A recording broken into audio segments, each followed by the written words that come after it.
तो आज कौन सा टॉपिक स्टार्ट होना है नया? स्टोइचियोमेट्री। चलिए बढ़ते हैं आगे। तो आइए बात कर रहे हैं स्टोइचियोमेट्री।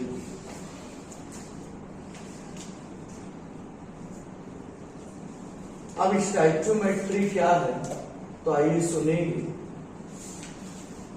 तो जब हम मोल कंसेप्ट को अप्लाई करते हैं कंपाउंड के अंदर या फिर किसी केमिकल रिएक्शंस के अंदर, तो जब मोल कंसेप्ट का यूज करें कंपाउंड के अंदर या फिर केमिकल रिएक्शंस के अंदर, तो ये कहलाया जाने लगता है क्या? स्टोइचियोमेट्री।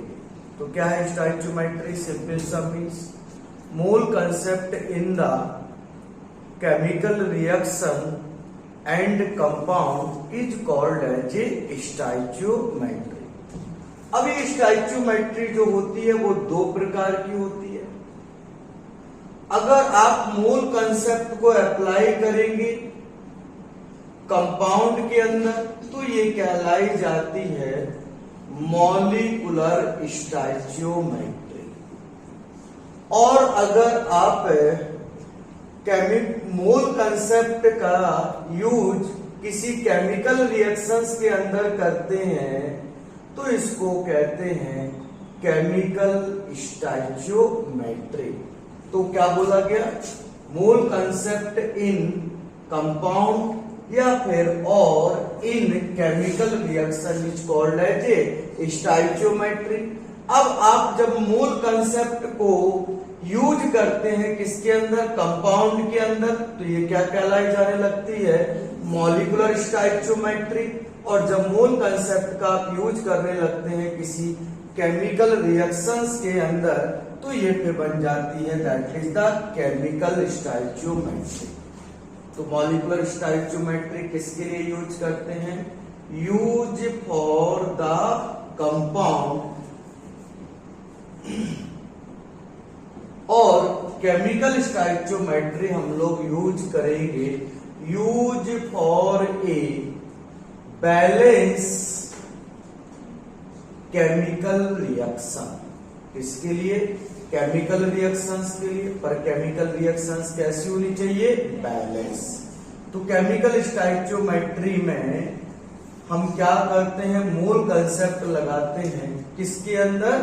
केमिकल रिएक्शंस के अंदर। तो जब मोल कंसेप्ट को आप केमिकल रिएक्शंस के अंदर लगाना स्टार्ट कर दें तो ये केमिकल स्टोइचियोमेट्री है। तो कहा जा रहा है it is use for the, पर केमिकल रिएक्शंस कैसी होनी चाहिए? बैलेंस होनी चाहिए, संतुलित होनी चाहिए। अगर आपकी बैलेंस नहीं है रिएक्शंस तो आप कभी उस पर केमिकल स्टोइचियोमेट्री नहीं लगा पाएंगे। अब आगे बढ़ते हैं। अब मॉलिक्यूलर स्टोइचियोमेट्री कंपाउंड्स के अंदर लगाते हैं और मॉलिक्यूलर स्टोइचियोमेट्री हमें किस बात की इंफॉर्मेशन देती है? तो आइए सुनिए। तो कहते हैं कि जब कंपाउंड के अंदर पाए जाने वाले एलिमेंट्स, जैसे मान लेते हैं हमारे पास एक कंपाउंड है CXH बाई NZ, सपोज कर लिया हमने। एक हमारे पास कंपाउंड है कौन सा? CXH by NZ। इसमें कौन कौन से एलिमेंट प्रेजेंट है? Carbon, hydrogen, nitrogen. इनका कितना कितना एलिमेंट्स का नंबर प्रेजेंट है या एटम्स का? X है कार्बन, Y है हाइड्रोजन और Z है नाइट्रोजन। बात समझ में आ गई कि नहीं? अब आगे सुनिए। तो कहा जा रहा है मॉलिक्यूलर स्टोइचियोमेट्री कंपाउंड्स के अंदर लगाए जा रहे हैं, लगाते हैं। तो जब कंपाउंड्स के अंदर आप मोल कंसेप्ट को यूज करेंगे तो ये मॉलिक्यूलर स्टोइचियोमेट्री कहलाई जाती है। अब होती क्या है ये मॉलिक्यूलर स्टोइचियोमेट्री? तो सुनेंगे जरा। तो कहते हैं जब किसी कंपाउंड्स के अंदर पाए जाने वाले एलिमेंट का, क्या बोला जा रहा है? जब किसी कंपाउंड के अंदर प्रेजेंट होने वाले एलिमेंट्स का आप मोल का रिलेशंस निकालते हैं। किसका रिलेशंस निकालते हैं? मोल का। आप रिलेशंस निकाले इन एलिमेंट्स के मास का या आप रिलेशंस निकाले इन एलिमेंट के परसेंटेज का। तो जब आप कंपाउंड्स के अंदर पाए जाने वाले एलिमेंट्स के मोल का रिलेशंस निकालते हैं, मास का रिलेशंस निकालते हैं, एंड रिलेशंस निकालते हैं किसका, परसेंटेज ऑफ एलिमेंट्स का, तो इसको कहा जाता है साहब मॉलिक्यूलर स्टोइचियोमेट्री। तो मॉलिक्यूलर स्टोइचियोमेट्री आपको किस बात की इंफॉर्मेशन देती है, तो सुनिए जरा ध्यान से। इट टेल्स अबाउट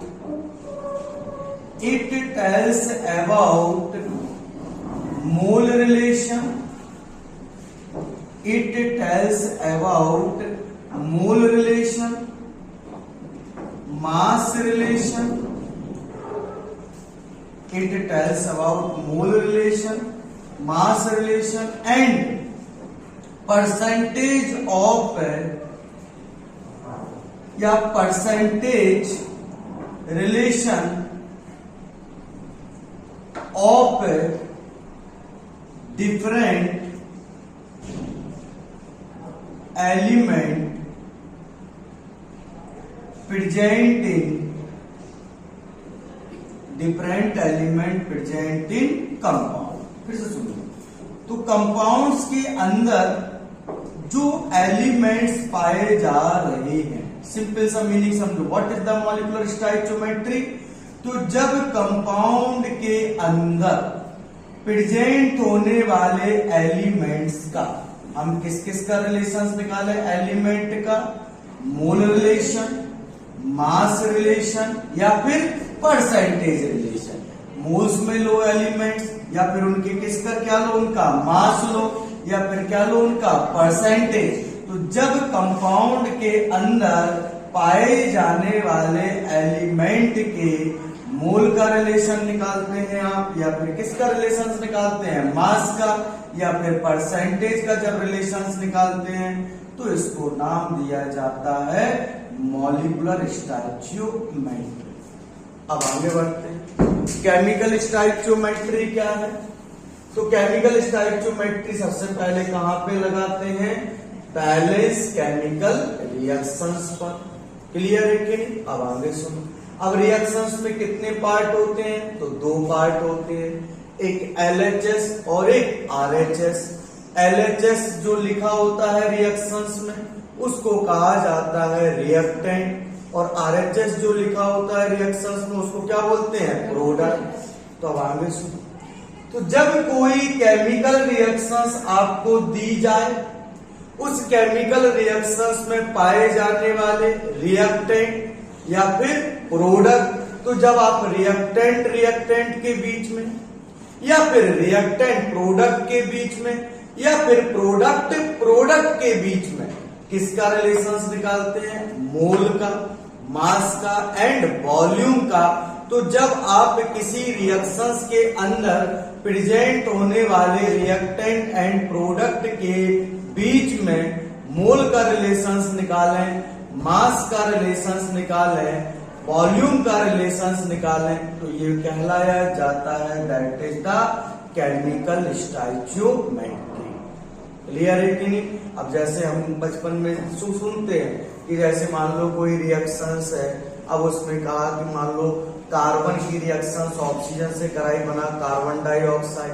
अब हम कह रहे हैं कि हमने 50 ग्राम कार्बन यूज किया तो कितना कार्बन डाइऑक्साइड बनेगा, या मान लो हमने 50 ग्राम कार्बन यूज किया तो कितना ऑक्सीजन खत्म होगा। तो अगर हम इसे कार्बन एंड ऑक्सीजन के मोल का रेशियो निकालें कि कार्बन का इतना मोल है तो ऑक्सीजन का इतना मोल खत्म होगा, या कार्बन का इतना मोल खत्म हो रहा है तो CO2 का कितना मोल्स बनेगा, तब हम इस रिलेशन को अगर निकालते हैं तो ये कहलाया जाने लगेगा आपका कौन सा रिलेशन, केमिकल स्टोइचियोमेट्री। बात क्लियर। तो केमिकल स्टोइचियोमेट्री आपको किसकी इंफॉर्मेशन देता है, तो इट टेल्स अबाउट, आप ये निकालेंगे मोल्स को ही कैलकुलेट करके। तो आप एक्चुअली में मोल कंसेप्ट लगा रहे किसके अंदर, केमिकल रिएक्शंस के अंदर, पर ये आपको इंफॉर्मेशन किस किस की देगी, तो it tells about mole relation, mass relation, mole relation, mass relation and volume relation of reactant and product present in chemical reaction. तो जब किसी केमिकल रिएक्शंस के अंदर रिएक्टेंट एंड प्रोडक्ट उपस्थित होते हैं तो इन रिएक्टेंट एंड प्रोडक्ट के मोल का रिलेशंस निकालो।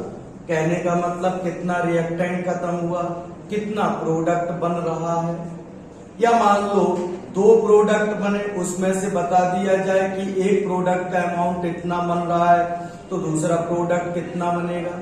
या मान लो दो रिएक्टेंट तो एक का अमाउंट बता दिया जाए तो रिएक्टेंट खत्म होंगे रिएक्शंस में, प्रोडक्ट बनेंगे रिएक्शंस में। हमेशा प्रोडक्ट की मात्रा हमेशा बढ़ती है, रिएक्टेंट की मात्रा हमेशा क्या होती है, कम।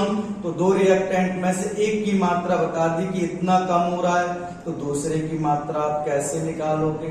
तो जब उसकी मात्रा का आप रिलेशनशिप चेक करोगे तो यही कहलाया जाने लगेगा आपका कौन सा स्टोइकियोमेट्री, केमिकल स्टोइकियोमेट्री। बात समझ में आ गई कि नहीं? तो व्हाट इज द स्टोइकियोमेट्री, क्या होती है स्टोइकियोमेट्री। अभी आप क्या कर रहे थे कि कंपाउंड के अंदर मोल की बात कर रहे थे, पर मोल्स आप पर्टिकुलर एलिमेंट्स की बात कर रहे थे कि इस एलिमेंट्स के मोल कितने होंगे। आप सभी के मोल्स का बात नहीं कर रहे थे, आप किसी एक पर्टिकुलर एलिमेंट्स के मोल का बात कर रहे थे। बात समझ में आया कि अब हम बात कर रहे हैं कि जो कंपाउंड्स के अंदर एलिमेंट्स पाए जा रहे हैं उनकी मोल का रिलेशन क्या है, उनके मास का रिलेशन क्या है, उनके परसेंटेज का रिलेशन क्या है, किसके अंदर, कंपाउंड के अंदर। या मान लो NaOH है, NaOH को बनाने के लिए सोडियम लग रहा है, ऑक्सीजन लग रहा है और कौन लग रहा है, हाइड्रोजन। तो आप मुझे बताओ सोडियम का कितना परसेंटेज है NaOH के अंदर। या मान लो 1 मोल NaOH हमें बनानी है तो उसके लिए कितना सोडियम लगेगा। तो आप देखिए कंपाउंड के अंदर किसका रिलेशनशिप निकालना है, मोल का। क्लियर। तो सिंपल सी बात, आइए फटाफट जल्दी से कंप्लीट करते हैं स्टोइकियोमेट्री। तो क्या कहा गया स्टोइकियोमेट्री में, सबसे पहले तो जब आप मोल कंसेप्ट को किसके अंदर अप्लाई करते हैं, कंपाउंड्स या फिर बैलेंस केमिकल रिएक्शंस के अंदर, तो इस फिनोमेना को क्या कहा जाता है, स्टोइकियोमेट्री। अब अगर आप कंपाउंड के अंदर अप्लाई करेंगे तो it is called as a molecular stoichiometry. If in apply in the balance chemical reaction then it is called as a chemical stoichiometry. अब आगे बढ़ेंगे तो नाम से क्लियर हो रहा है, ये कंपाउंड्स के लिए लगानी है, ये किसके लिए लगानी है, बैलेंस केमिकल रिएक्शंस के अंदर। पर अब मॉलिक्यूलर स्टोइकियोमेट्री आपको इंफॉर्मेशन क्या देगी, तो मैंने क्या बताया कि जब कोई कंपाउंड आपको गिवन हो तो उस कंपाउंड्स के अंदर क्या प्रेजेंट है, एलिमेंट्स। तो कंपाउंड्स के अंदर प्रेजेंट होने वाले मतलब कंपाउंड जिन तत्वों से मिलके बना है या कंपाउंड के अंदर जो तत्व दैट इज एलिमेंट उपस्थित हैं, उन एलिमेंट्स के मोल का रिलेशन निकालो, मास का रिलेशंस निकालो, परसेंटेज का रिलेशंस निकालो।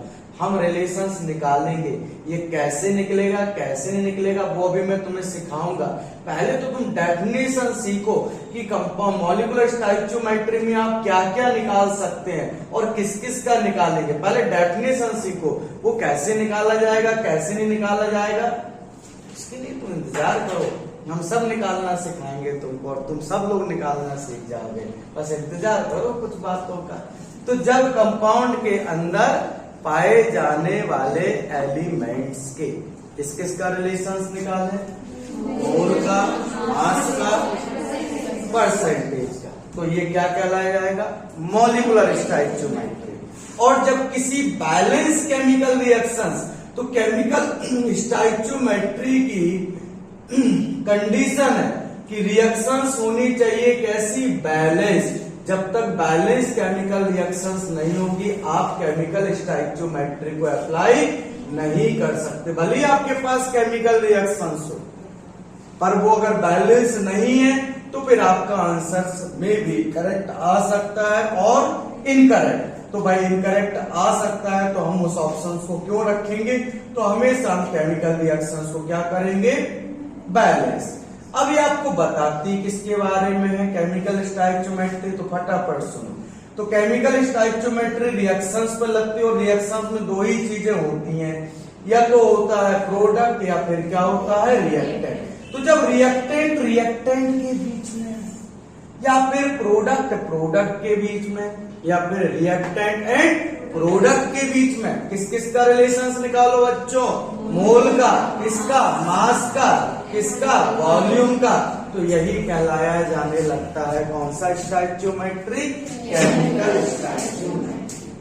आइए अब एक एक करके पहले मॉलिक्यूलर खत्म करेंगे फिर केमिकल। तो आप इतना नोट करो तो फटाफट आगे बात मनाइए जल्दी से। देखो तुम लोग हिंदी मीडियम वाले हो, फटाफट नोट करो, वेट नहीं करना। मैं उस बार टाइम दे रहा हूँ तुम लोगों को, अगली बार से टाइम नहीं मिलेगा, फटाफट लिख डालो, समझते जाओ और लिखते जाओ, हाथ बंद नहीं होना चाहिए तुम्हारा, ये बैकअप क्लास है।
हटा दे,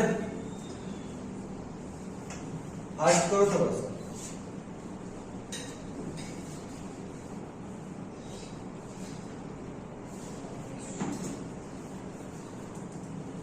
अभी कैसे निकालेंगे ये रिलेशन, अब वो सीखते हैं। क्लियर?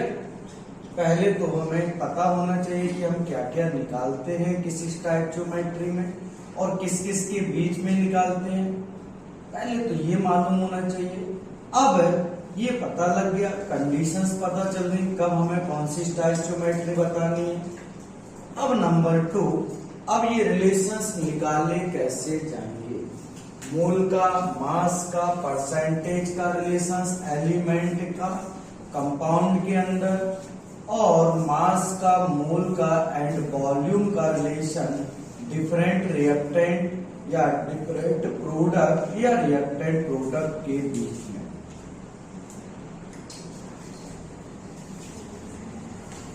फटाफट नोट करो, इस चैप्टर का सबसे आसान टॉपिक है, कुछ नहीं है इसमें।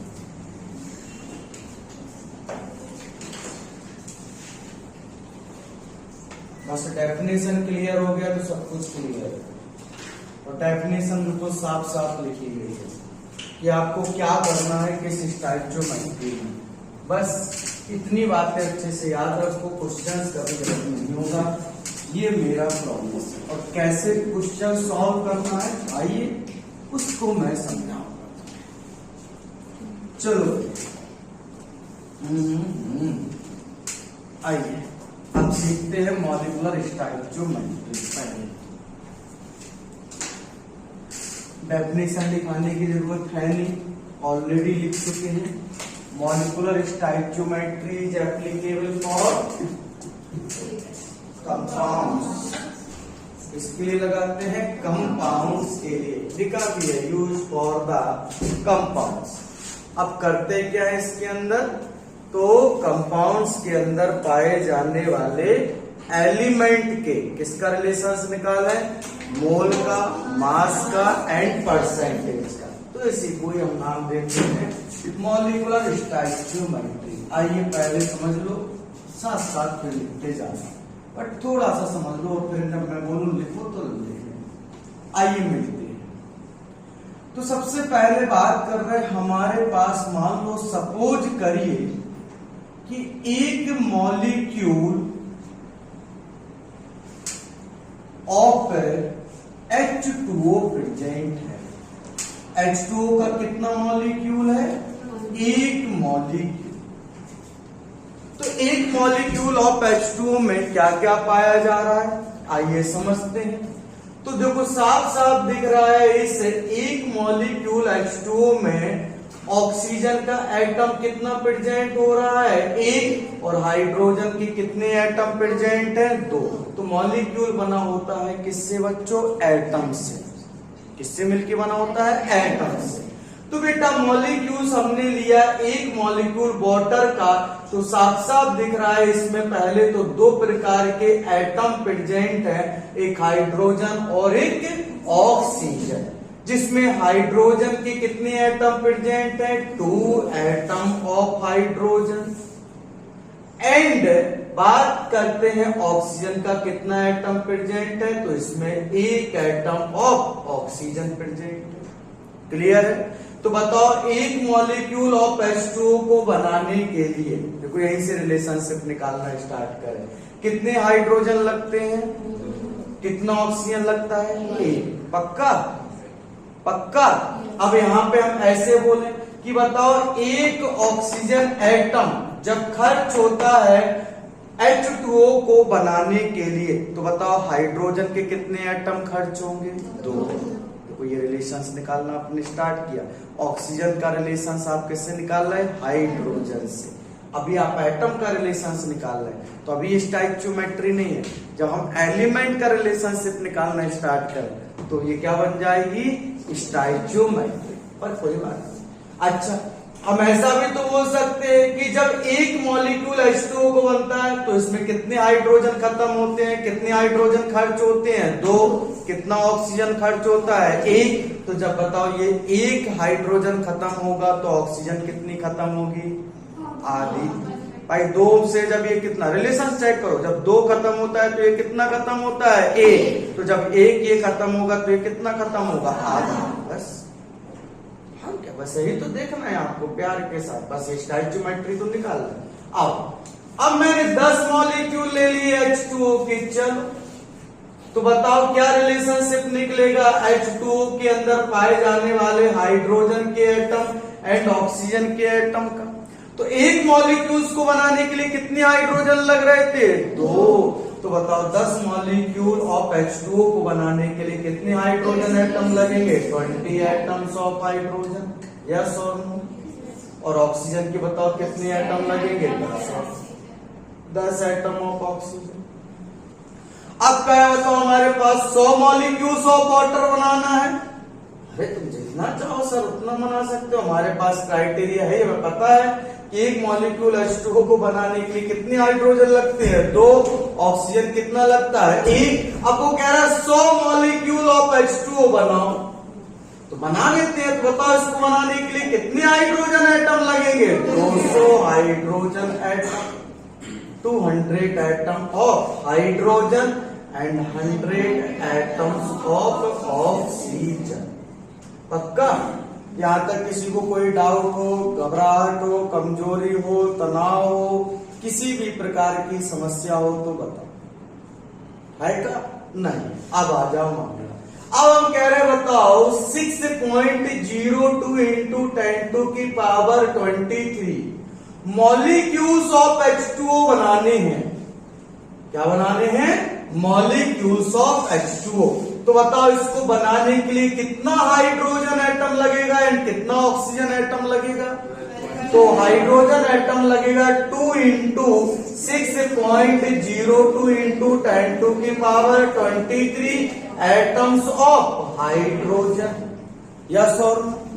और बताओ इसके लिए कितना ऑक्सीजन का एटम लगेगा 6.02 into 10⁻23 atoms of oxygen. Yes और नो? पक्का?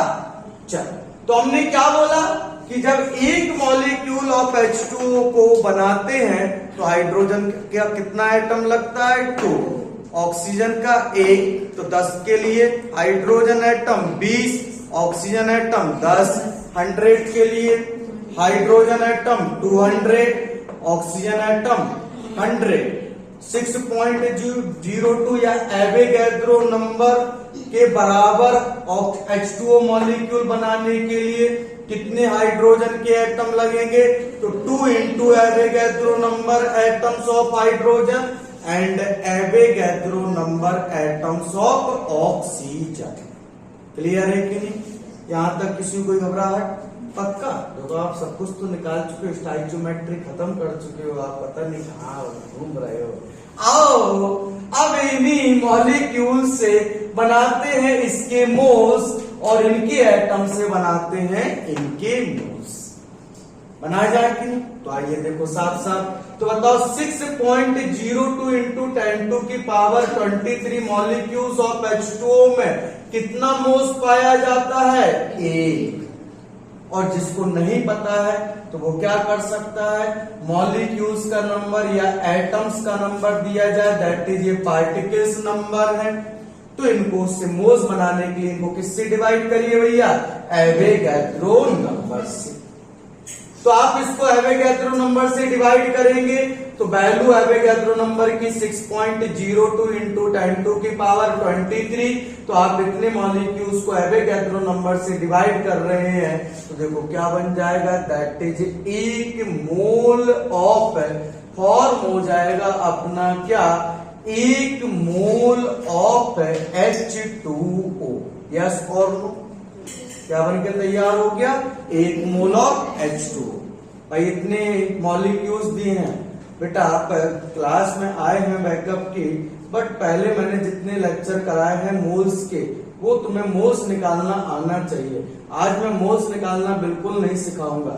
मैंने तो अभी आपको इतना हिंट दे भी दिया, बट मैं देना नहीं चाहता था क्योंकि ये डायरेक्ट है। मैं इसमें अगर मोल्स निकालने की बार बार बात करूंगा तो फिर ये टॉपिक नहीं समझा पाऊंगा।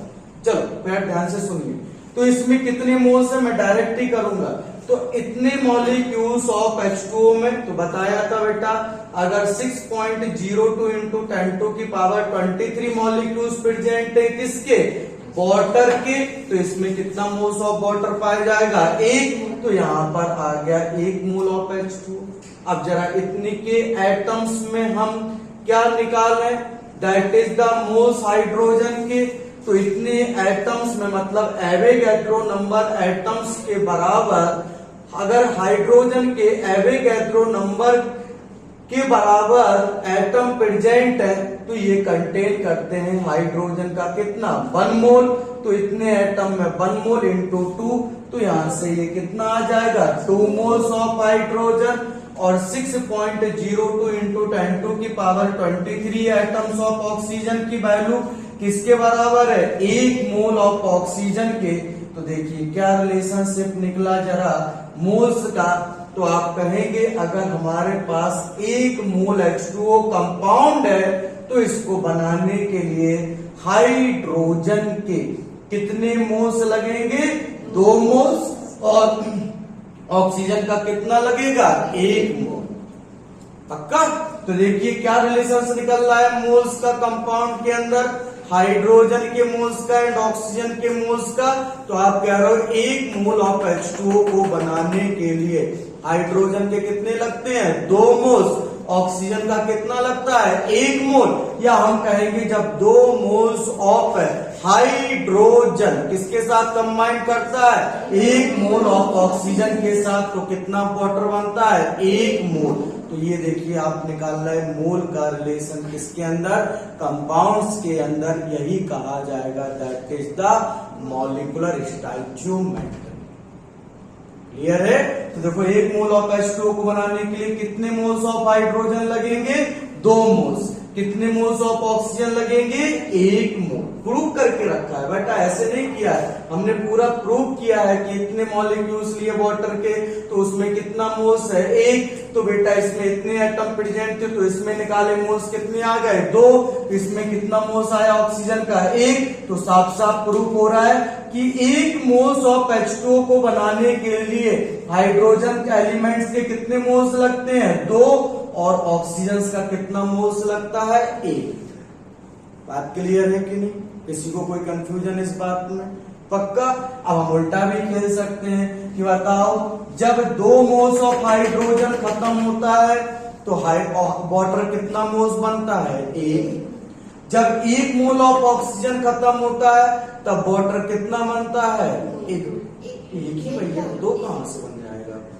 कॉन्सेंट्रेशन के साथ बेटा, 2 मोल्स ऑफ हाइड्रोजन और 1 मोल ऑफ ऑक्सीजन जब खत्म होता है तो क्या प्रोड्यूस होता है? 1 मोल ऑफ वाटर। क्लियर? अब हम ऐसा भी क्वेश्चन यहां पर निकाल सकते हैं। अभी तो हम कंपाउंड्स के अंदर एलिमेंट्स के मोल की बात कर रहे थे, अब इन एलिमेंट्स के मोल्स की बात कर लेते हैं। तो कहेंगे बताओ, जब 2 मोल्स ऑफ हाइड्रोजन खत्म होता है 1 मोल्स वाटर को बनाने के लिए, तो ऑक्सीजन का कितना खत्म होता है? 1 मोल। क्लियर? यही तो मूल रिलेशन। देखो अब हम उल्टा करें कि जो बताओ, जब ये 4 मोल खत्म होगा तो ये कितना खत्म होगा? पक्का। वाटर कितना बनेगा? 2 मोल। भाई 2 मोल से 1 तो 4 मोल से ये कितना बन जाएगा? 2 मोल। अगर ये 8 मोल खत्म होता है तो बताओ वाटर कितना बनेगा? 4 मोल। ऑक्सीजन कितनी खत्म होगी? 4 मोल। बात क्लियर? ऑक्सीजन अगर आधी मोल खत्म हो रही है तो बताओ वाटर कितना बनेगा? भाई जब 1 मोल से बनना है आधा मोल, 1 मोल से ये 1 मोल बनना है तो आधे मोल्स ऑफ ऑक्सीजन से वाटर भी कितना बनेगा? आधा। तो देखो यही मोल का रिलेशंस आप जब निकाल रहे हैं किसके अंदर? कंपाउंड्स के अंदर। किसके? एलिमेंट्स के। तो इसको ही आप कहेंगे that is the molecular stoichiometry. अभी मोल्स का रिलेशंस निकला, अब हमें निकालना है वेट का, फिर निकालना है मास का। तो आइए निकालेंगे थोड़ी देर में, जब तक आप फटाफट इतना नोट करेंगे। बस यही है मॉलिक्यूलर स्टोइचियोमेट्री। फास्ट नोट करो।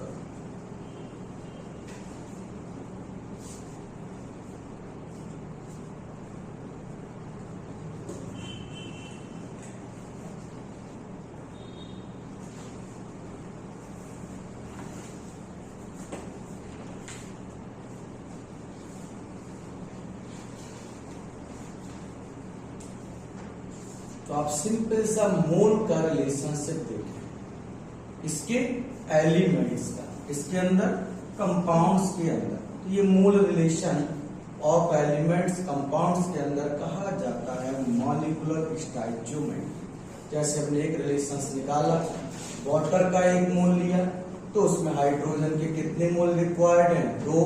ऑक्सीजन का कितना रिक्वायर्ड है? 1। तो ये रिलेशन आया हाइड्रोजन के एंड ऑक्सीजन के मोल का, इसके अंदर वाटर के अंदर। तो वाटर जब भी बनेगा हाइड्रोजन और ऑक्सीजन से इसी प्रोपोर्शंस में बनेगा। 2 मोल से कितना बनना है? 1 मोल। तो 4 मोल लोगे हाइड्रोजन के तो कितना बनेगा वाटर? 2 मोल। क्लियर है कि नहीं? नोट करो फटाफट। 10 मोल ले लेंगे तो बताओ वाटर कितना बनेगा? 5 मोल।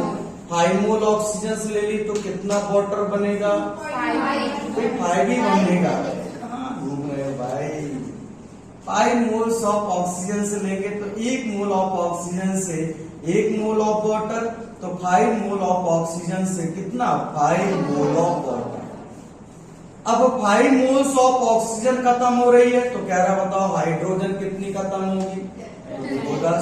तो जब ऑक्सीजन 1 मोल खत्म होता है तो हाइड्रोजन कितनी खत्म होती है? 2 मोल। ये मोल का रिलेशन निकाल रहे हैं एलिमेंट के बीच में।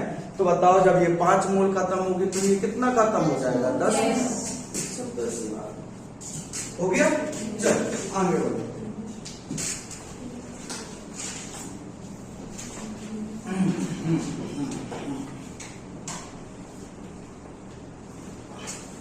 चल नेक्स्ट हम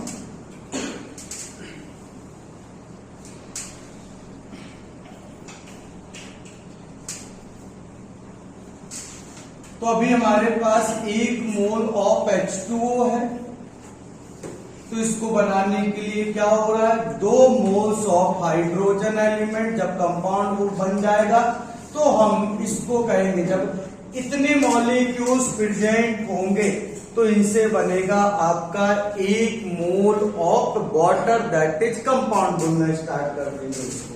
तो 2 मोल्स ऑफ हाइड्रोजन एलिमेंट्स लग रहा है और 1 मोल ऑफ ऑक्सीजन एलिमेंट्स। अब आगे बढ़ते हैं, ये तो मोल का रिलेशंस निकला है। अब किसका रिलेशंस निकालते हैं, वेट का। आओ, तो 1 मोल वाटर का पहले वेट बनाते हैं, तो कितना आएगा, 18 ग्राम, इसके ग्राम मॉलिक्यूलर वेट के बराबर। और 2 मोल हाइड्रोजन का वेट कितना होगा, तो 1 मोल ऑफ हाइड्रोजन का वेट इसके ग्राम एटॉमिक वेट के बराबर, और इसका ग्राम एटॉमिक वेट कितना है, 1 ग्राम। तो 2 मोल्स ऑफ हाइड्रोजन का वेट कितना हो जाएगा, 2 ग्राम। या फिर मोल्स दिए हैं बेटा, वेट बनाना है तो फार्मूला लगा देंगे direct, weight equal two moles into molecular weight या फिर एटॉमिक वेट। कंपाउंड है तो लगाएंगे मॉलिक्यूलर वेट, और अगर एलिमेंट है तो क्या लगाएंगे, इनटू एटॉमिक वेट। तो आपको 2 मोल्स दिए गए हैं, वेट पूछ रहा है हाइड्रोजन का, फार्मूला लगाओ, weight equal two moles 2 into atomic weight. Hydrogen कितना, 1, तो कितना आ गया, 2 ग्राम ऑफ हाइड्रोजन। ऑक्सीजन के मोल्स निकालना, मोल्स दिए वेट निकालना है, तो वेट इक्वल टू, अभी फार्मूला बताया मैंने, मोल्स इंटू एटॉमिक वेट। अगर एलिमेंट है तो इसका मोल्स कितना दिया गया है, 1, और इसका एटॉमिक वेट कितना है, 16। तो आंसर आ गया 16 ग्राम ऑफ ऑक्सीजन। क्लियर, ये हमने वेट बना लिए। अब इनका रिलेशंस चेक करो, तो क्या रिलेशंस निकल के आ रहा है, जब 18 ग्राम वाटर बनता है तो इसको बनाने के लिए हाइड्रोजन कितना लगता है, 2 ग्राम। ऑक्सीजन 16 ग्राम ऑक्सीजन से वाटर कितना बनता है, 18 ग्राम। 2 ग्राम हाइड्रोजन से ऑक्सीजन कितना बनता है, पक्का। तो बताओ, जब 2 ग्राम हाइड्रोजन खत्म होती है तो वाटर बनता है 18 ग्राम, तो ऑक्सीजन कितनी खर्च होगी, पक्का।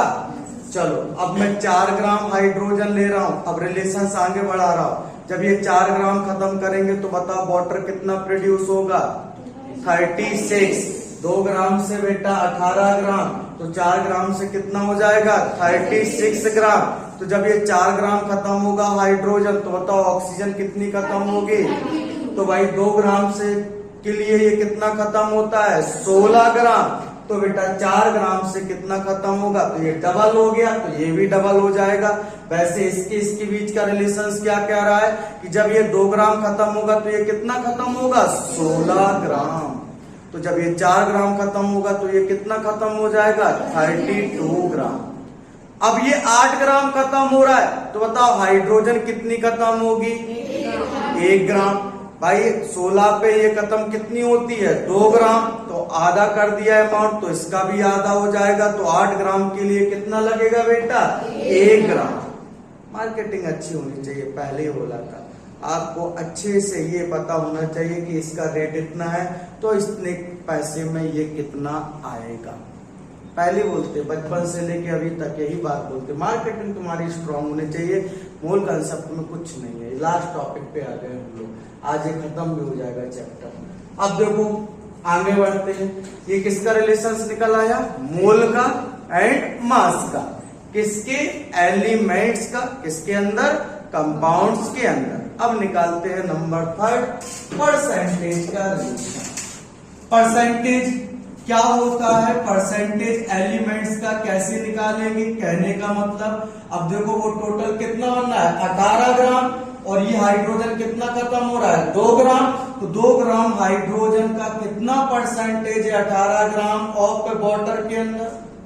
तो किसी भी एलिमेंट्स का अगर परसेंटेज निकालना हो, कंपाउंड्स के अंदर कितना परसेंट प्रेजेंट है, तो कैसे निकालते हैं, तो फार्मूला लगाएंगे हम एलिमेंट का परसेंटेज निकालने के लिए। क्या, तो percentage of element in compound होता है कितना, तो फार्मूला लगाते हैं उसका वेट, मतलब जिस एलिमेंट का परसेंटेज पूछ रहा है उस एलिमेंट का weight upon total weight of compound into 100। तो जिस एलिमेंट का परसेंटेज निकालना है उसका वेट हम रखेंगे ऊपर, डिवाइड कर देंगे टोटल वेट ऑफ कंपाउंड से इनटू 100। आपको क्या मिल जाएगा? Percentage of element. अब इस 18 ग्राम ऑफ वाटर के अंदर या 1 मोल ऑफ वाटर के अंदर हाइड्रोजन कितना प्रतिशत प्रेजेंट होता है, तो कह रहा है बताओ परसेंटेज ऑफ हाइड्रोजन कितना है। तो हम भाई निकालते हैं परसेंटेज ऑफ हाइड्रोजन। तो हाइड्रोजन का वेट कितना है? 2। टोटल वेट वाटर का कितना है? 18 इंटू 100। तो ये निकल आया हाइड्रोजन का परसेंटेज। अब निकालते हैं ऑक्सीजन का परसेंटेज। तो परसेंटेज ऑफ ऑक्सीजन कितना? तो ऑक्सीजन जिसका परसेंटेज निकालना है उसका टोटल वेट ऊपर रखो, तो 16 अपॉन कितना? 18 इंटू 100। ये निकल आया। देखिए तो आप कहोगे 100% वाटर को बनाने के लिए ऑक्सीजन का कितना परसेंट लगता है? 16 upon 18 into 100%। And percentage of hydrogen कितना लगता है? 2 अपॉन 18 इंटू 100। क्लियर? तो ये निकला मोल का रिलेशन। ये किसका निकला? ये मोल का रिलेशन है, ये मास का रिलेशन है एलिमेंट के, और ये किसका रिलेशन है? परसेंटेज के।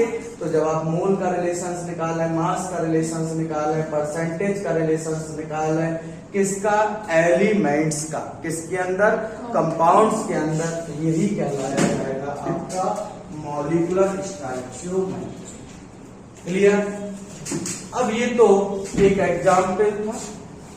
अब आइए आगे बढ़ते हैं, समझते हैं इंपॉर्टेंट बात।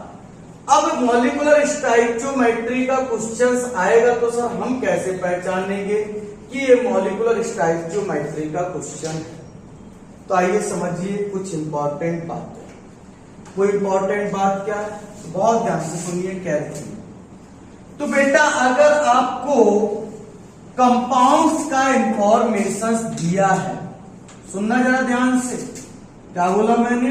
कंपाउंड्स का इंफॉर्मेशन दिया है और आपसे एलिमेंट का इंफॉर्मेशन पूछा जा रहा है, तो आप लगाएंगे मॉलिक्यूलर स्टोइकियोमेट्री। या फिर एलिमेंट का इंफॉर्मेशन दिया है और किसकी इंफॉर्मेशन पूछ रहा है? कंपाउंड्स की, तब भी आप लगाएंगे क्या?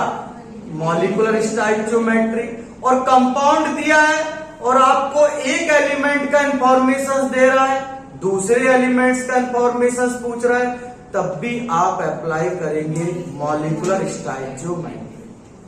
अब ये तो पहला कि कॉन्सेप्ट कैसे पता लगाएंगे मॉलिक्यूलर स्टोइकियोमेट्री का क्वेश्चन है, तो मैंने तुम्हें बता दिया।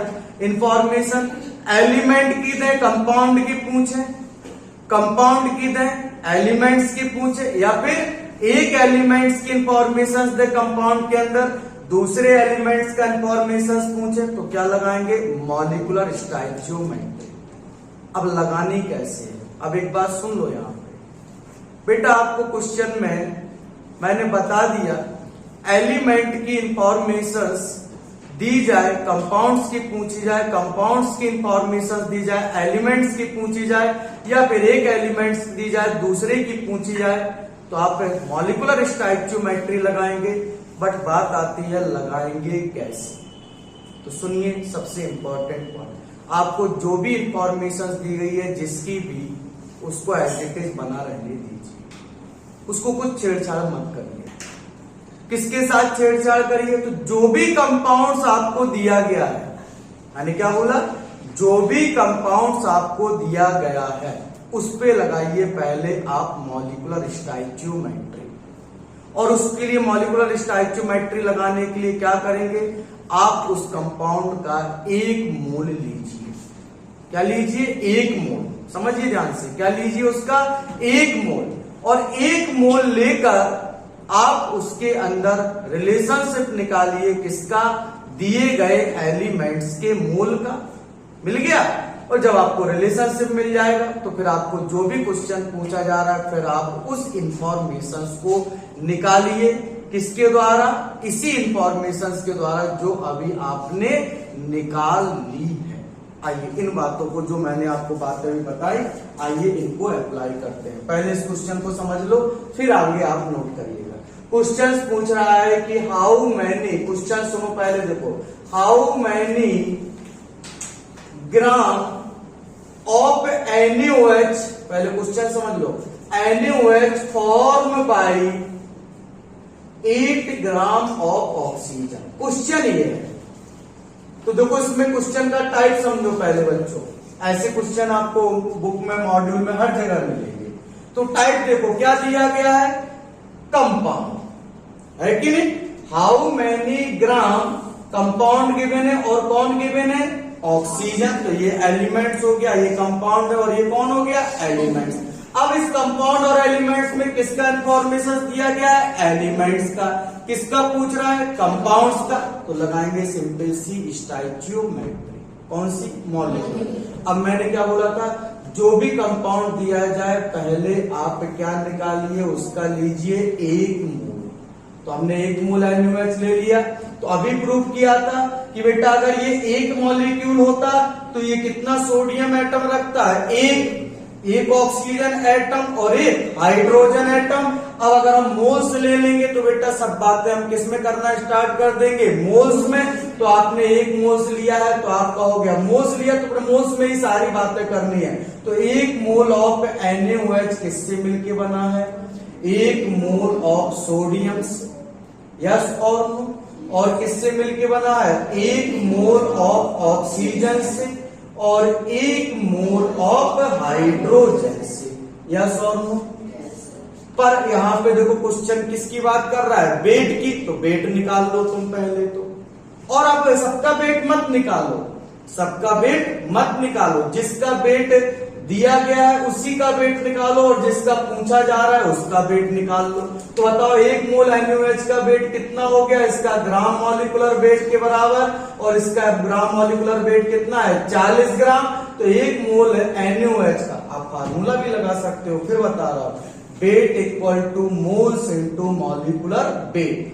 तो ये 40 ग्राम आ गया, और 1 मोल ऑफ ऑक्सीजन का वेट कितना आ गया, 16 ग्राम। तो देखो करेक्ट रिलेशनशिप क्या कह रहा है कि 16 ग्राम जब ऑक्सीजन खत्म होता है तो NaOH कितना बनता है, 40 ग्राम। ये है करेक्ट रिलेशन। और आपसे पूछ कितने का रहा है, 8 ग्राम के लिए। तो निकाल लेते हैं, अब पता लग गया हमें 16 ग्राम के लिए कितना, 16 ग्राम जब ये खत्म होता है तो ये कितना बनता है, 40 ग्राम। जब ये 1 ग्राम खत्म होगा तो ये कितना बनेगा, 40/16। और जब ये 8 ग्राम खत्म होगा तो कितना बनेगा, 40/16 इंटू 8। तो ये हो गया 2, और ये कितना आ गया, 20 ग्राम। खत्म हो गया, आंसर आ गया 20 gram of NaOH form by the 8 gram of oxygen. समझ में आया कॉन्सेप्ट क्या कह रहा है, क्लियर है ये बात। तो बेटा क्वेश्चन में कुछ भी दिया जाए मॉलिक्यूलर स्टोइचियोमेट्री के, आप उसको मत छेड़ेंगे। पहले आप जो भी कंपाउंड दिया गया है उसके लिए ट्रू रिलेशनशिप निकालेंगे, क्या करके, अपना स्टोइचियोमेट्री लगा के। आप क्लियर है, पहले आप सही संबंध देखेंगे उसमें। तो वो कैसे पता लगाएंगे, तो आप कंपाउंड्स का क्या लीजिए साहब, 1 मोल। बात समझ में आ गई, क्या लीजिए साहब, कंपाउंड का 1 मोल। फिर 1 मोल में वो जितना प्रेजेंट है उतना निकाल लीजिए। क्या मिल गया हमें, मोल का रिलेशन। अब अगर मोल के रिलेशन के बारे में नहीं पूछ रहा है, वेट के बारे में पूछ रहा है, तो दोनों के वेट बना लो। या इसका मोल्स दिया है तो इसका मोल ही रहने दो, इसका वेट पूछ रहा है तो इसका वेट निकाल लो। मोल्स और वेट का रिलेशन तो पता लग गया। फिर जो तुमसे क्वेश्चन पूछा जा रहा है उसका क्या निकाल लीजिए साहब, आंसर। आप फिर से क्वेश्चन करते हैं, फटाफट नोट करो, मैं हटा रहा हूँ। तो पहले बोल रहा था आपको रुकना नहीं है, अभी टाइम नहीं है मेरे पास, फटाफट नोट करते चले, रुकना नहीं।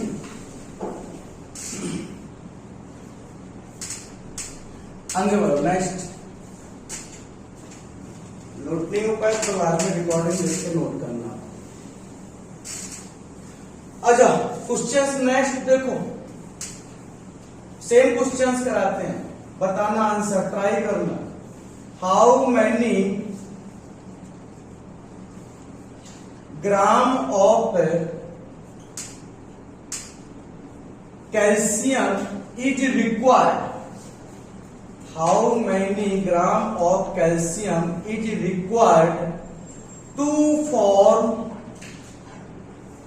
50 ग्राम, चलो 40 ग्राम कर देता हूं, to form 40 gram of calcium carbonate.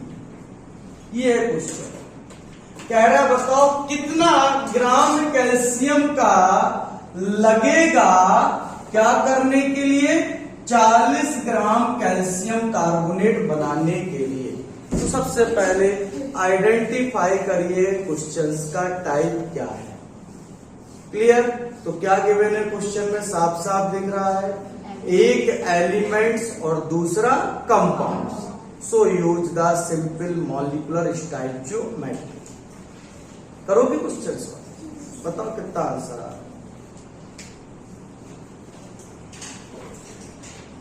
कितना आंसर आ रहा है।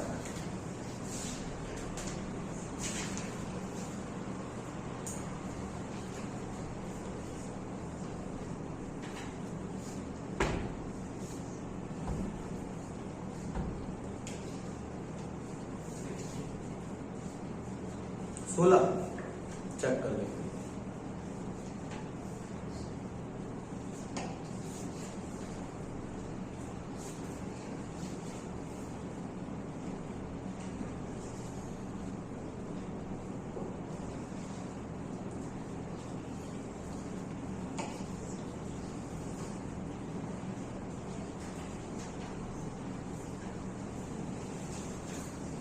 मैंने जैसा सिखाया आप एज इट इज वो चीजें अप्लाई करना स्टार्ट कर दो। क्या स्टेप बता रहा हूं, केवल 2 स्टेप तुम्हें फॉलो करनी है, मना? चलो आइए देखें। तो कंपाउंड्स दिया है, एलिमेंट्स दिया है। अब किसकी इंफॉर्मेशन दे रहा है, कंपाउंड्स की। किसकी इंफॉर्मेशन पूछ रहा है, एलिमेंट्स की। मॉलिक्यूलर स्टोइचियोमेट्री लगाएंगे। हम क्या करेंगे इस स्टोइचियोमेट्री में, जो भी कंपाउंड दिया है उसका पहले 1 मोल्स निकाल लेंगे। तो हमने लिया 1 मोल्स ऑफ कैल्शियम कार्बोनेट। अब किसके बीच में रिलेशन पूछ रहा है, कैल्शियम कार्बोनेट एंड कैल्शियम। तो देखो 1 मोल कैल्शियम कार्बोनेट के अंदर कैल्शियम का कितना मोल्स पाया जा रहा है, 1 मोल्स में ही चीजें डिफाइन। कार्बन का भी कितना मोल्स है, 1, और ऑक्सीजन का कितना मोल्स है, 3 लिखा है ना, तो 3 मोल्स मानेंगे। अब बेटा वेट की बात हुई है, तो कैल्शियम कार्बोनेट का 1 मोल्स का वेट कितना है, 100 ग्राम। अब कैल्शियम ही को देखो, और 1 मोल कैल्शियम का वेट कितना होता है, 40 ग्राम। कितना होता है, 40 ग्राम। तो देखो क्या क्या साफ साफ समझ में आ रहा है कि 100 ग्राम बनाने के लिए कैल्शियम कितना लगता है बेटा, 40 ग्राम। तो कितने के लिए पूछ रहा है, 40 ग्राम के लिए ही पूछ रहा है। तो बेटा 100 ग्राम कैल्शियम कार्बोनेट के बनाने के लिए कैल्शियम कितना लगता है, 40 ग्राम। तो कह रहा है कैल्शियम कार्बोनेट का आपको 40 ग्राम बनाना है, तो कैल्शियम कितना लगेगा, तो आप निकाल लेते हैं। फिर से मार्केट रेट पता चल ही गया कि जब ये 100 बनता है तो ये कितना लगता है, 40 ग्राम। जब ये 1 ग्राम बनेगा तो ये 40/100, तो ये 40 ग्राम लग रहा है। तो कितना लगेगा, तो 40/100 इंटू 40, तो 0,000 आंसर आ गया, दैट इज 16। खत्म हो गया। सिंपल सा काम, 2 स्टेप फॉलो करने हैं, 2 लाइन का क्वेश्चन है, दिमाग ज्यादा लगाना नहीं है। 2 बातें सीखनी है तुम्हें, कंपाउंड्स दिया जाए, एलिमेंट दिया जाए, तुरंत मॉलिक्यूलर स्टोइचियोमेट्री लगा दो। कहने का मतलब 1 मोल कंपाउंड लेके रिलेशनशिप निकालो। 1 मोल ले रहे हैं तो ये कितना लग रहा है, तो इतना दिया जा रहा है, तो कितना लगेगा, खत्म। ज्यादा सोचना ही नहीं है। सोच में पड़ जाओगे तो फिर गांधी जी बन जाओगे, तुम डूब जाओगे, है ना। वो इतने सोच में पड़ गए थे गांधी जी हमारे कि उनके बाल भी उड़ गए थे, धीमे धीमे बेचारे के कपड़े भी निकलते चले जा रहे थे। वो तो ज्यादा सोच में नहीं पड़ा, नहीं तो आगे सही हमें लग रहा है कभी कभी सोच में नहीं पड़ा जाता, सोच में पड़ जाते तो फिर क्या होता। आगे बात करते हैं, नेक्स्ट क्वेश्चन देखें बेटा। आओ नेक्स्ट क्वेश्चन कह रहा है बाप, नेक्स्ट क्वेश्चन कह रहा है what is the percentage of carbon in methane. कितना प्यारा क्वेश्चन कह रहा, बताओ मीथेन के अंदर कार्बन का परसेंटेज कितना है। तो फिर से देखो क्या दिया गया है तुम्हें, एलिमेंट्स और कंपाउंड्स, मॉलिक्यूलर स्टोइकियोमेट्री। अब परसेंटेज ऑफ कार्बन निकालेंगे तो फार्मूला लगाएंगे। तो तुम पहले चाहो तो रिलेशनशिप निकाल लो। जब हम 1 मोल ले रहे हैं मीथेन, तो सबको पता ही है, ऐसे करने की जरूरत नहीं है। तो 1 मोल मीथेन का वेट कितना आ गया, 16 ग्राम, और इसमें कार्बन भी कितना प्रेजेंट है, 1 मोल, तो इसका वेट कितना, 12 ग्राम। अब इसका परसेंटेज पूछ रहा है, तो लगाओ परसेंटेज ऑफ कार्बन, कार्बन का वेट 12, टोटल वेट 14 × 100। खत्म हो गया क्वेश्चन। ये कितना आ गया, 16 ही तो लिखा है। ये कितना आ गया, 3। ये कितना आ गया, 4। ये कितना आ गया, 25 × 3। आंसर आ गया दैट इज 75%। खत्म हो गया। नेक्स्ट क्वेश्चन, नेक्स्ट क्वेश्चन बताओ, what is the percentage of oxygen in sodium carbonate. Sodium carbonate के अंदर ऑक्सीजन का कितना परसेंटेज प्रेजेंट है। What is the percentage of oxygen in sodium carbonate. Sodium carbonate के अंदर ऑक्सीजन का परसेंटेज कितना है।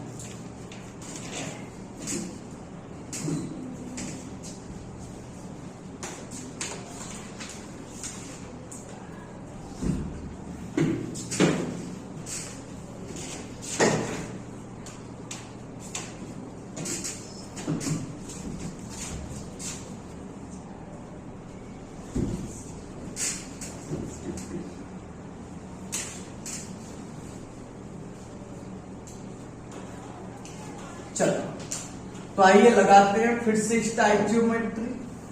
सोडियम कार्बोनेट का कितना लेते हैं, 1 मोल ऑफ सोडियम कार्बोनेट, और इसके अंदर किसका रिलेशनशिप पूछ रहा है, ऑक्सीजन का। तो जरा बताओ ऑक्सीजन के कितने मोल्स पाए जा रहे हैं, 3 मोल्स। अब 1 मोल सोडियम कार्बोनेट का वेट कितना आ जाएगा, तो निकालो जरा, 46, 12 और कितना आ जाएगा ये 48, है ना, 106। चलो तो ये आ गया 106 ग्राम, और ऑक्सीजन का वेट कितना हो जाएगा, 48 ग्राम। लगा तो हो गया खत्म क्वेश्चन। तो percentage of oxygen equal to oxygen का कुल वेट इसका, तो इसके अंदर कितना है, 48 ग्राम। टोटल वेट ऑफ कंपाउंड कितना है, 106 ग्राम, इंटू क्या कर दो, 100 करो। कितना आ जाएगा, 25 दूनी 50 और 25 चौको 100। ठीक है, और ये हो गया अपना लगभग 25। आंसर लगभग आ जाएगा 50% के आसपास, थोड़ा सा ज्यादा रहेगा, 52, 53 के आसपास आना चाहिए। चलो मैं 52% के आसपास ले लेता हूं, अप्रोक्सीमेशन के साथ किया। कितना आ जाएगा, लगभग 52%। कम जाएगा, कम आएगा थोड़ा सा, 48% कर लो। अप्रोक्सीमेशन में है बेटा, मेरे को आंसर थोड़ी ना मैच करना, वो आपका काम है। चलो मैंने तो बता दिया तुम्हें, अब तुम एग्जैक्ट कैलकुलेशंस करते रहो। मैं तो आराम से इतना अप्रोक्सीमेशंस लेके चल सकता हूँ। 25 से घाटा मैंने कोई गुना नहीं किया। 50 बार भाई 50 और 48 में कोई अंतर थोड़ी ना आ जाता, और 100 और 106 आप अपना एग्जैक्ट करो, मेरा मत देखो, मेरा स्क्रीनियर आएगा तुम्हारा आंसर, मैंने बता दिया, खत्म है। तो अपना मैच करो एग्जैक्ट कितना आ रहा है। मेरा इसके नियर आएगा इसका परसेंटेज। चलो नेक्स्ट ऑप्शन, नेक्स्ट क्वेश्चन देखो। अब क्वेश्चन क्या रहा है, what amount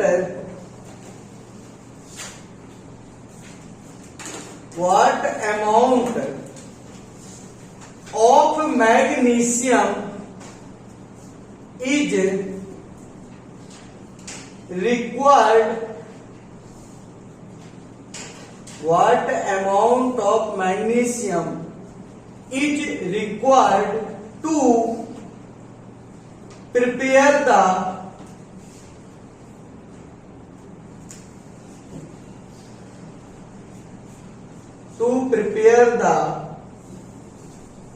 magnesium carbonate.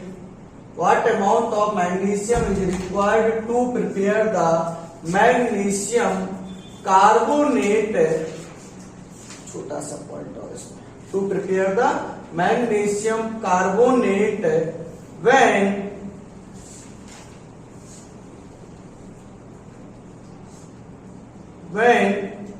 24 gram of carbon is consume. Clear? Question क्या कहा जा रहा है, कितना मैग्नीशियम का अमाउंट रिक्वायर्ड होगा किसको प्रिपेयर करने के लिए, मैग्नीशियम कार्बोनेट को प्रिपेयर करने के लिए, कब, जब 24 ग्राम ऑफ कार्बन क्या हो जाता है, कंज्यूम। तो कह रहा बताओ मैग्नीशियम का अमाउंट कितना लगेगा। फिर से वही सेम क्वेश्चन,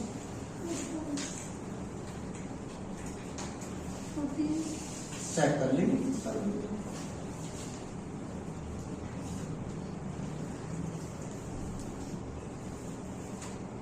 तो फिर से देखो एक कंपाउंड्स दिया गया है।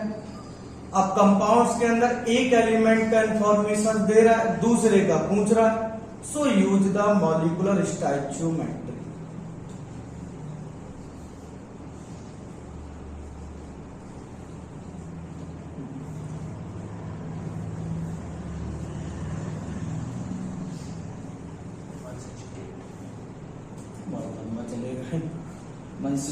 तो पूरा मैग्नीशियम कार्बोनेट भी नहीं बनेगा।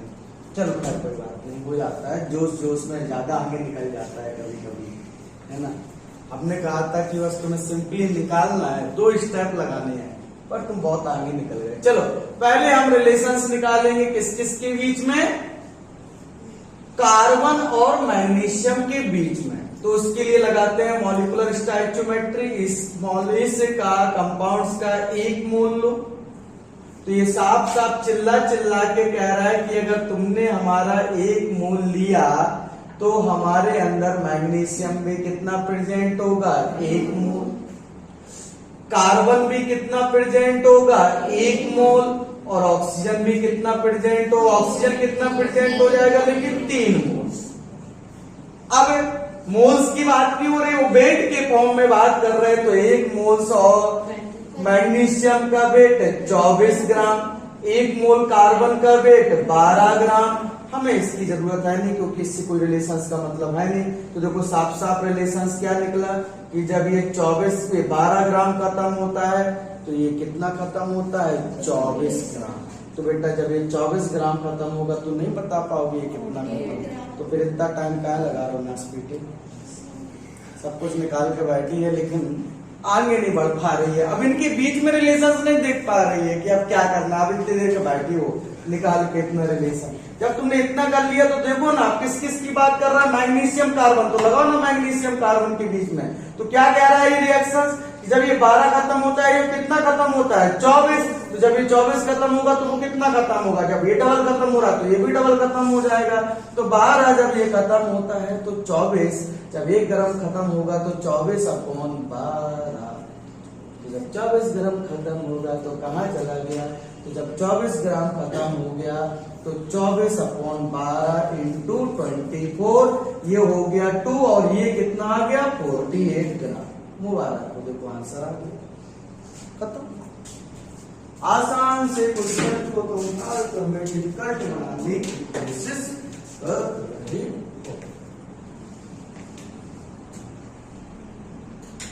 प्यारे क्वेश्चन होते हैं, मेरे सपनों में ये क्वेश्चन हमेशा घूमते रहते हैं।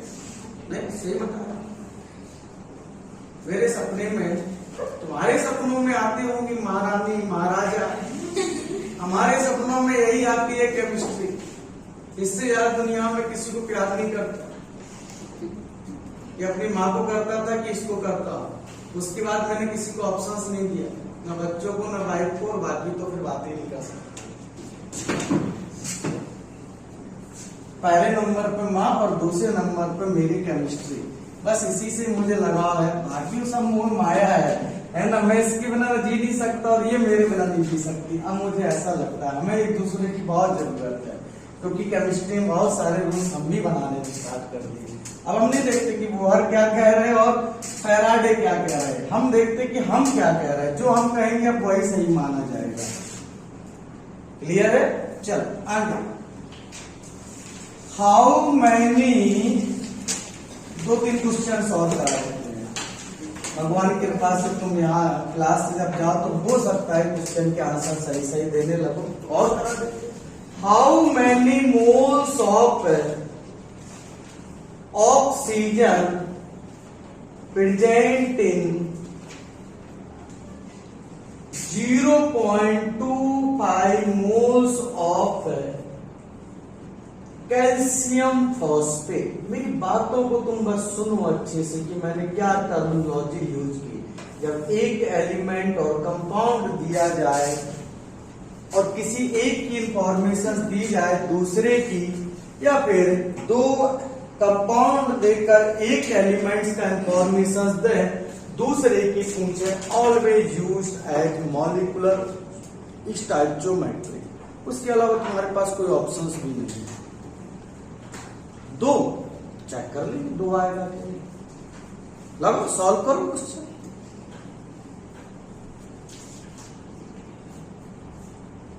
क्या कहा जा रहा है, इंग्लिश में है बाबू क्वेश्चन।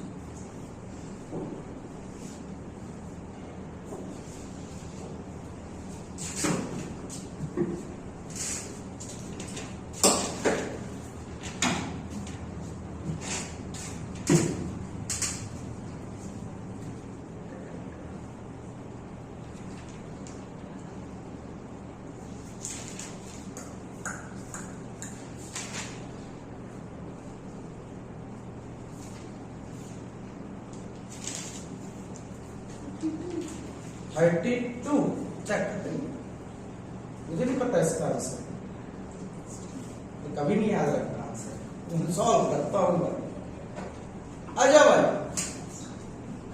बनाते रहो क्वेश्चन आंसर लगा। मॉलिक्यूलर स्टोइचियोमेट्री, तो इसका 1 मोल लो। तो 1 मोल कैल्शियम फॉस्फेट चिल्ला चिल्ला के कह रहा है कि अगर तुम हमारा 1 मोल बनाओगे तो बनाने के लिए कैल्शियम के कितने मोल्स लेने पड़ेंगे? 3। फास्फोरस का कितना लेना पड़ेगा? P/2। 2 फास्फोरस है तो 2 मोल्स लगेंगे।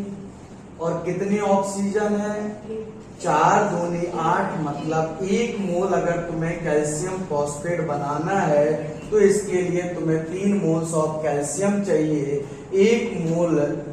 2 मोल फास्फोरस चाहिए और 8 मोल ऑफ ऑक्सीजन। तो क्या रिलेशनशिप निकला कि जब ये 8 मोल खर्च होता है तो ये कितना बनता है? 1 मोल।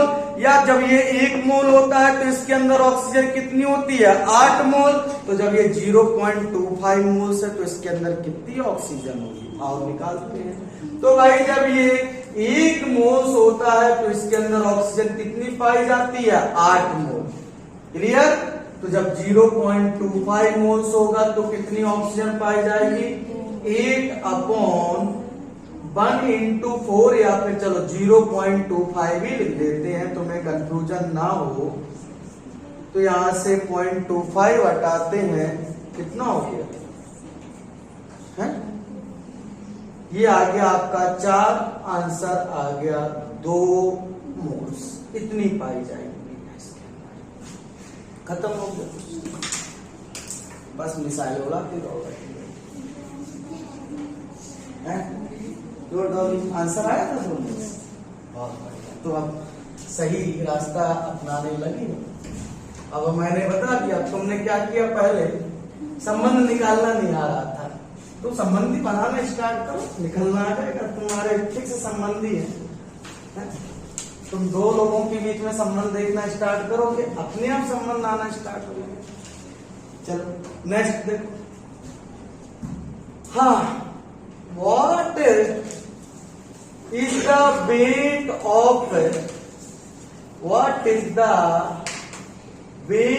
of carbon presenting what is the weight of carbon present in 0.5 moles of potassium ferrocyanide, तो K4FeCN का होल 6। कह रहा बताओ कितना वेट पाया जाता है, किसका, कार्बन का, किसके अंदर, 0.5 मोल्स ऑफ पोटेशियम फेरोसाइनाइड के अंदर। अब देखो एक मोल्स दिया, एक का वेट, तो कैसा भी रिलेशन पूछे, बस भैया प्यार के साथ लगाओ अपना पूरा लाला है मॉलिक्यूलर स्टाइल, कुछ करना ही। मैंने बोला ना क्वेश्चन कैसा भी पूछ लेंगे, बस कॉन्सेप्ट समझो, क्या दिया गया है, क्या पूछा गया है, और यही क्वेश्चंस का मेन मूल ब्रह्मास्त्र है। अगर तुमने ये पता लगा लिया क्या दिया है, क्या पूछा गया है, फिर तुमसे अच्छा इस दुनिया में कोई दूसरा है ही नहीं।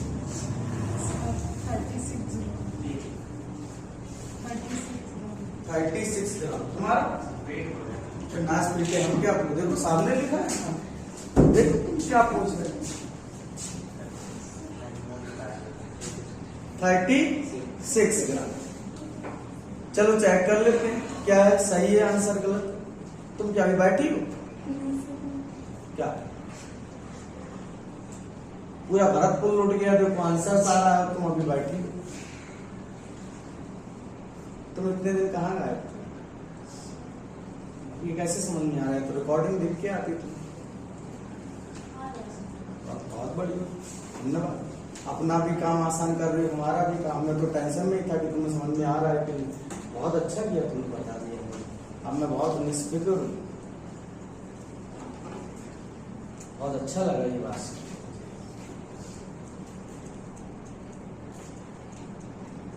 कि हमारे लिए यही मायने रखता है कि आपको समझ में आ रहा है कि नहीं, बस।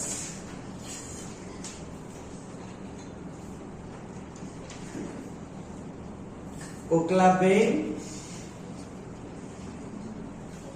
रसोड़े में क्या है, बोलो भाई क्या, 36। चलो भाई और चेक करें तो ये देखो, जिसका क्वेश्चन में कुछ भी दिया जाए, कुछ भी पूछा जाए, मतलब एलिमेंट्स का इंफॉर्मेशन दे, कंपाउंड्स का पूछे, कंपाउंड्स का इंफॉर्मेशन दे, एलिमेंट्स का इंफॉर्मेशन पूछे, एक कंपाउंड दे उसके अंदर डिफरेंट एलिमेंट्स का इंफॉर्मेशन पूछे, ऑलवेज यूज मॉलिक्यूलर स्टोइचियोमेट्री, उसके अलावा तुम्हारे पास कोई ऑप्शंस नहीं है। और उसका अब जिसका रिलेशंस निकालना है वो तो बाद में निकालेंगे, पहले एक मोल कंपाउंड से लेके ट्रू रिलेशंस चेक करो, सही सत्य रिलेशंस क्या है। तो ये चिल्ला के कह रहा है कि अगर हम एक मोल होते हैं तो इसमें कार्बन 6 टो पाया जाता है, और कार्बन को ही देख रहे हैं जिसका पूछा जा रहा है, पक्का। तो बताओ जब ये एक मोल है तो कार्बन कितना है, 6 मोल। तो जब ये 0.5 मोल्स होगा तो बताओ ये कार्बन कितना पाया जाएगा, 3 मोल्स। पर वो मोल्स नहीं पूछ रहा है कार्बन का, क्या पूछ रहा है, वेट। अरे 3 मोल कार्बन का वेट बना लो, कितना आ जाएगा, तो वेट ऑफ 3 मोल्स कार्बन, तो weight equal two moles into atomic weight 36 ग्राम। मुबारक, कितने लोगों का 36 ग्राम आ गया, बहुत बढ़िया, कितने अच्छे बच्चे हमारे क्लास। नेक्स्ट क्वेश्चन की तरफ बढ़ते हैं, क्लियर। अब नेक्स्ट क्वेश्चन की तरफ बढ़ते हैं।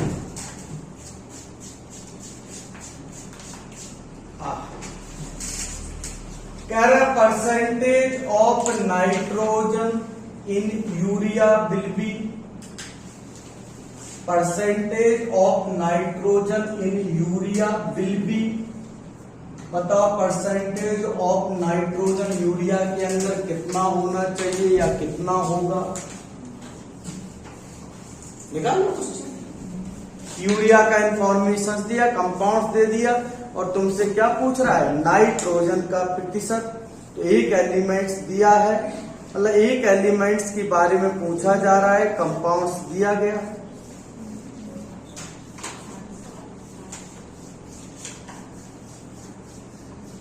बायोलॉजी वाले बच्चे हो वैसे, कितना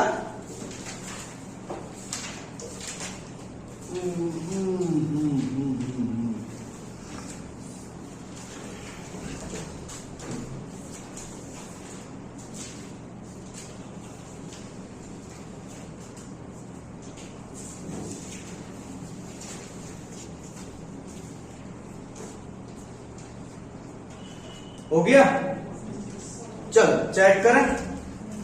चलो तो फार्मूला पहले तो यूरिया निकालो भैया। तो यूरिया का फार्मूला पहले स्टोइचियोमेट्री लगाओ, इसका 1 मोल लो। तो 1 मोल यूरिया का पहले फार्मूला बनाओ, NH2CO NH2। अब तुमसे नाइट्रोजन का प्रतिशत पूछ रहा है, तो जरा पहले देखो इसके अंदर नाइट्रोजन के कितने आ गए, 2 मोल्स। 2 मोल्स नाइट्रोजन का वेट कितना, 28 ग्राम।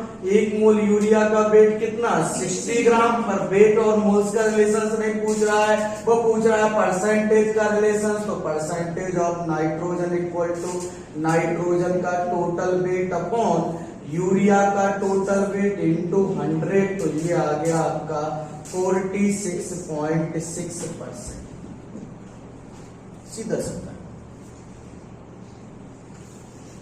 क्लियर हुआ? कोई डाउट इसमें? पक्का? चलिए ये खत्म हो गया आपका टोटल मॉलिक्यूलर स्टोइचियोमेट्री। कैसे पहचानेंगे इसमें मॉलिक्यूलर स्टोइचियोमेट्री लगेगा कि नहीं लगेगा? तो how to identify this question is belong to molecular stoichiometry और नॉट। तो कैसे पता लगाएंगे है कि नहीं है? तो एलिमेंट्स का इंफॉर्मेशन दिया जाए, कंपाउंड्स का पूछा जाए, या कंपाउंड्स का दिया जाए एलिमेंट्स का पूछा जाए, या फिर एक एलिमेंट का इंफॉर्मेशन दें और दूसरा एलिमेंट्स का इंफॉर्मेशन पूछे। किसके अंदर? कंपाउंड्स के अंदर ही तो आप हमेशा यूज करेंगे molecular stoichiometry. Term and conditions क्या है इसकी? अब जो भी रिलेशंस पूछा जा रहा है उसको बाद में निकालेंगे, पहले मॉलिक्यूलर स्टोइचियोमेट्री लगाएंगे, मतलब कंपाउंड कितना मानेंगे, 1 मोल, और पहले निकालेंगे ट्रू रिलेशन उनके बीच में। आज समझ में आई कि नहीं? फिर जो रिलेशंस हमें पता लग गया ये रिलेशंस पर हमसे उसका क्वेश्चन पूछा जा रहा है, तो पहले ट्रू रिलेशनशिप निकाल लेंगे जिसका पूछा जा रहा है। फिर जिसके लिए अब वैल्यू पूछी गई है तो उसी ट्रू रिलेशन से हम निकाल लेंगे उस वैल्यू को भी। क्लियर है? कोई डाउट इसमें? बोलो जल्दी से, है क्या? नहीं है? चलिए आज के लिए यहीं तक रखेंगे, इसके आगे की बात स्टार्ट करेंगे नेक्स्ट लेक्चर।